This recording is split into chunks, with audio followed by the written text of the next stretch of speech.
जय सिया राम। मैं आचार्य राजेश श्री राम जन्मभूमि अयोध्या से। प्रिय दर्शकों, मध्य दिसंबर से लेकर के मध्य जनवरी तक एक बहुत विशिष्ट गोचर होने जा रहा है। अग्नि तत्वीय राशि पर दो अग्नि प्रधान ग्रह का गोचर होगा, जिस पर शनि की दृष्टि होगी। क्या होगा इस सब का परिणाम? ये इतना सूक्ष्म गोचर है कि इस गोचर पर आपको YouTube पे वीडियो नहीं दिखेगा या बहुत कम दिखेंगे, क्योंकि इस तरह के गोचर पर वीडियो बनाना एक गहरे अध्ययन के पश्चात ही ये संभव है। ये वीडियो आप देखेंगे कि इसमें कुछ ऐसी विशिष्टताओं का वर्णन है जिससे आप अपने लिए कुछ बड़े परिणाम इन्हीं एक महीने के बीच में ला सकते हैं। अब इसके लिए आपको मैनिफेस्टेशन करना पड़ेगा, आपको कुछ प्रयास पुरुषार्थ करने होंगे। ग्रहों की चाल और नक्षत्र को जो समझता है, ज्योतिष से सर्वाधिक लाभ वही उठा सकता है। अब आइए हम आपको समझाते हैं कि राशि, ग्रह और नक्षत्र ये तीनों मिलकर के इस एक महीने कितने बड़े परिणाम क्रिएट कर सकते हैं। अब 7 दिसंबर से भूमिपुत्र मंगल धनु राशि पर गोचर करना प्रारंभ कर चुके हैं, जो वृश्चिक राशि के द्वितीय स्थान पर आता है।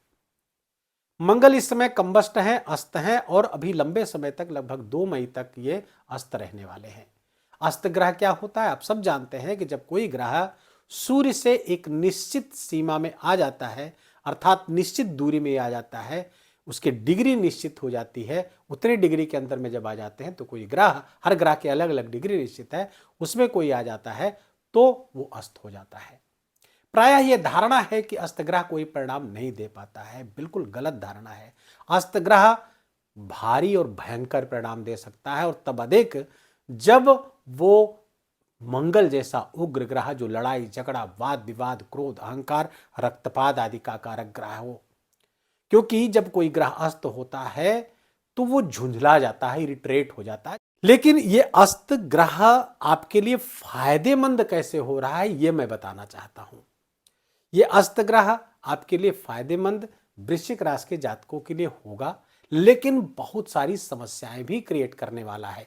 कहां से समस्या क्रिएट होगी, कहां से आप इसका अच्छा लाभ प्राप्त कर सकते हैं, आइए जानते हो, समझते हैं। तो भूमिपुत्र मंगल 7 दिसंबर से धनुराशि पर आ गए हैं और 16 दिसंबर से सूर्यदेव भी यहां पर गोचर करना प्रारंभ कर देंगे। तो दोनों गर्म ग्रह हो गए और अग्नि तत्वीय राशि पर गोचर करेंगे, तो दोनों फायर, और इस फायर पर, ये या फायर का स्थान ही है, यहां पर गोचर करेंगे। यह स्थान कौन सा है? ये वाणी का स्थान है, ये कुटुंब का स्थान है। अब वाणी स्थान पे सूर्य और मंगल का गोचर करना वाणी में विकृति ला रहा है। वाणी आप इगोइस्टिक बोल सकते हैं, अहंकारवादी वाणी बोलेंगे, और कला करने वाली वाणी, ऐसी वाणी बोलेंगे, ऐसे शब्दों का चयन जाने अनजाने आपसे हो जाएगा, जिससे कला का वातावरण बनेगा। न केवल आपके कुटुंब में इसके कारण कोई गलतफहमी पैदा हो सकती है, आप कला पैदा हो सकती है, बल्कि आपके मित्र भी इससे आहत महसूस हो सकते हैं। इसलिए शब्दों का चयन आपको बहुत सोच समझ कर करना है, क्योंकि वाणी में गर्माहट आ रही है।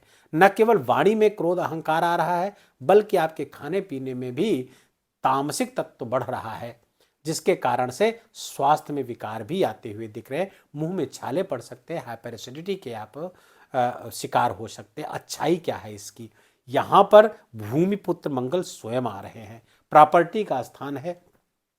सूर्य यहां आएंगे जो दसम स्थान के स्वामी हैं, आपके कैरियर के स्वामी, अपने घर से पंचम धन स्थान पर गोचर करेंगे, धन की वृद्धि करते हुए दिख रहे, धन भाव को प्रकाशित कर रहे हैं सूर्य, और सूर्य और मंगल दोनों प्रकाशित कर रहे हैं। तो यहां पर प्रॉपर्टी का, अचल संपत्ति का लाभ होता हुआ दिख रहा है आपको। और एक चीज यहां पर होती हुई दिख रही है, कैरियर से संबंधित कोई ऐसे काम हो बन सकते हैं जो आपके लिए धन वृद्धि कारक हो।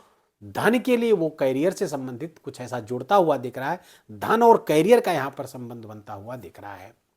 एक चीज और विशिष्टता इस गोचर की है कि 20 दिसंबर से शुक्रदेव भी यहां पर गोचर कर रहे हैं, जो आपके सप्तम स्थान के स्वामी हैं।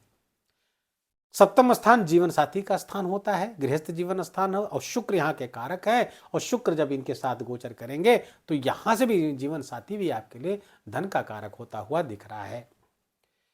अब 29 दिसंबर को आपके इनकम के स्वामी बुध भी यहीं पर गोचर करेंगे धन स्थान पर, तो इनकम और धन का भी एक संबंध यहां बन जाएगा, जिसके कारण से आपके लिए इनकम और धन की जो पिछले दिनों से समस्या आप महसूस कर रहे थे उसका काफी हद तक समाधान इस गोचर के दौरान होता हुआ दिखेगा। और यहां पर जो समस्या का समाधान होगा वो अस्थायी तौर पर होगा, लंबे समय के लिए होता हुआ दिखेगा। अब यहां पर देखिए, सूर्य और मंगल न केवल एक राशि पर गोचर कर रहे हैं साथ साथ, बल्कि नक्षत्रों पर भी साथ साथ ही गोचर करेंगे। इस बीच ये 3 नक्षत्रों का परिवर्तन करेंगे, मूल नक्षत्र, पूर्वाषाढ़ा नक्षत्र और उत्तराषाढ़ा नक्षत्र, और एक दो दिन के अंतराल पर दोनों एक साथ एक नक्षत्र पर गोचर करेंगे। यह है ब्यूटी इस गोचर की। प्राय ऐसा कम होता है कि 2 ग्रह एक ही तरह के स्वभाव वाले एक ही राशि पर और एक ही नक्षत्र पर गोचर करें। यह है विशिष्टता इस गोचर की। एक विशिष्टता और अभी आपको पता चलेगी क्या। आप देखिए, सूर्य और मंगल मूल नक्षत्र पर गोचर करेंगे लगभग 27-28 दिसंबर तक। 25 दिसंबर तक मंगल गोचर करेंगे मूल नक्षत्र पर और 28-29 दिसंबर तक सूर्यदेव गोचर करेंगे। तो लगभग एक दो दिन के अंतराल पर ये लोग यहां पर रहेंगे मूल नक्षत्र पर। मूल नक्षत्र के स्वामी कौन है? केतु हैं। और केतु कहां गोचर कर रहे हैं? आपके 10वें स्थान पर गोचर कर रहे हैं। मूर्त निर्णय यह कहता है, उसका एक थंब रूल है कि नक्षत्र स्वामी यदि वक्री हो तो वो राजयोग में कन्वर्ट हो जाता है। ये गोचर राजयोग दे देता है।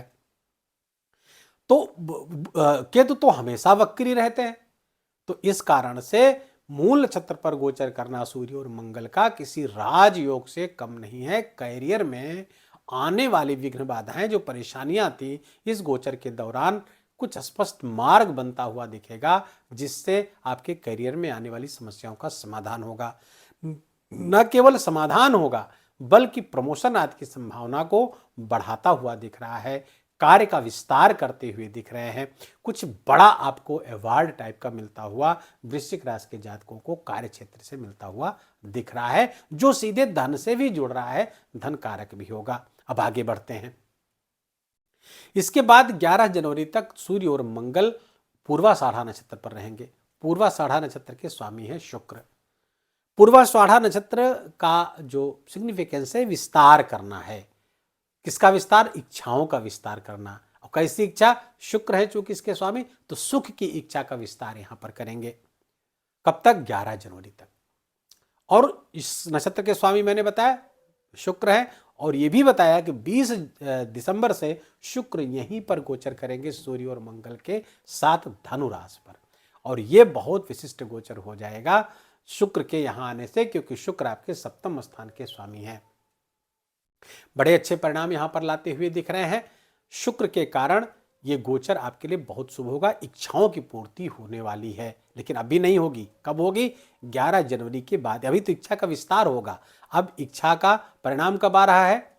11 जनवरी के बाद, जब उत्तराषाढ़ा नक्षत्र पर सूर्य और मंगल गोचर करेंगे। उत्तराषाढ़ा नक्षत्र इच्छाओं की पूर्ति का है, पूर्वाषाढ़ा नक्षत्र इच्छाओं के विस्तार का है, और उत्तराषाढ़ा नक्षत्र इच्छाओं की पूर्ति का है। और इस नक्षत्र के स्वामी होते हैं सूर्य, और सूर्य स्वयं यहीं पर गोचर कर रहे हैं। नक्षत्र स्वामी भी यहीं पर गोचर कर रहे हैं। तो ये है इस गोचर की विशिष्टता। इसके कारण से बड़े अच्छे लाभ होते हुए दिख रहे हैं, लेकिन आपको कुछ सावधानियां भी बरतनी होंगी। पहली बात, सूर्य और मंगल का यहां पर गोचर करते हुए अष्टम स्थान को देखना, और देवगुरु बृहस्पति का अष्टम स्थान पर बैठना, शनि देव की 5वें स्थान से इस पर दृष्टि होना, इस गोचर पर देवगुरु बृहस्पति की दृष्टि हो गई और शनिदेव की दृष्टि हो गई। वृश्चिक राशि के लिए शनिदेव कंटक बना करके चल रहे हैं।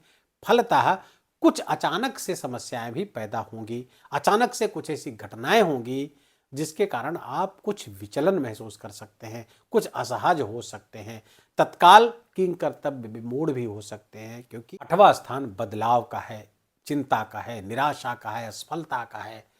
और वहां पर सूर्य और मंगल की जब दृष्टि पड़ेगी, दुर्घटना का भी कारक बनती हुई दिख रही। गाड़ी वगैरह बहुत सावधानी से चलाना चाहिए वृश्चिक राशि के जातकों को, बहुत सावधानी पूर्वक, क्योंकि कटने, जलने, छिलने आदि की संभावना प्रबल होगी। मंगल जब अस्त होता है तो वैश्विक स्तर पर अग्निकांड की घटनाएं बढ़ जाती हैं। साथ ही साथ भूकंप आदि की संभावनाओं को बहुत प्रबल कर देते हैं मंगल इस गोचर के दौरान। बड़े बड़े भूकंप, सुनामी आदि की संभावना है। कुछ भूगर्भिक हलचल भी इसके कारण हो सकती है।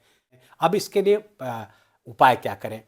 अब देखिए, शनि की दृष्टि चूंकि पड़ रही है तो सूर्य और मंगल को ये दृष्टि यहाँ पर उत्तेजित करेगी, क्योंकि ये पंचम से देख रहे हैं और मीन राशि का शनि तो ऐसे ही बहुत परिवर्तन कारक होता है।